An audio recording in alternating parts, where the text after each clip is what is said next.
சென்னை ராயப்பேட்டை அரசு மருத்துவமனையில் வைக்கப்பட்டிருக்கும் ராம்குமாரின் உடல் நாளை பிரேத பரிசோதனை செய்யப்படும் என்று தெரிவிக்கப்பட்டிருக்கிறது. இதன் விவரங்களை தருகிறார் செய்தியாளர் சுப்பிரமணியன். இன்று நடைபெறுவதாக இருந்த ராம்குமாரின் உடல் பிரேத பரிசோதனை நாளை நடைபெறும் என்று மருத்துவர்கள் தரப்பில் தெரிவிக்கப்பட்டிருக்கிறது. புழல் சிறையில் தற்கொலை செய்து கொண்டதாக காவல்துறை தரப்பில் தெரிவிக்கப்படக்கூடிய ராம்குமாரின் உடல் பிரேத பரிசோதனைக்காக ராயப்பேட்டை அரசு மருத்துவமனையில் வைக்கப்பட்டிருக்கிறது. இதன் தொடர்ச்சியாக இந்த நீதி விசாரணைக்கு உத்தரவிடப்பட்டிருந்தது.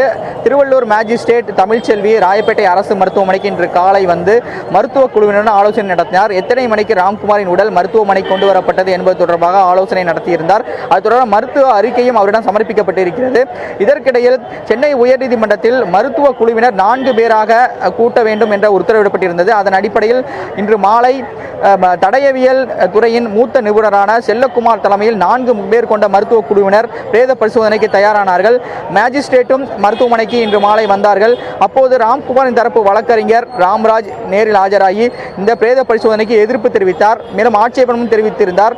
பெற்றோர் சம்பவ இடத்திற்கு வராத பட்சத்தில் எப்படி பிரேத பரிசோதனை நடைபெறுவீர்கள்? எனவே பிரேத பரிசோதனை இன்று நடைபெறக்கூடாது. நாளை பெற்றோர் வந்தவுடன் தான் அவர் முன்னிலையில் பிரேத பரிசோதனை நடைபெற வேண்டும் என்ற ஒரு ஆட்சேபனை அவர் தெரிவித்திருந்தார். அதன் அடிப்படையில் மருத்துவர்கள் இந்த பிரேத பரிசோதனை நாளை நடைபெறுவதாக அறிவித்திருக்கிறார்கள். புதிய தலைமுறைக்காக ஒளிப்பதிவாளர் நரேஷுடன் சுப்பிரமணியன்.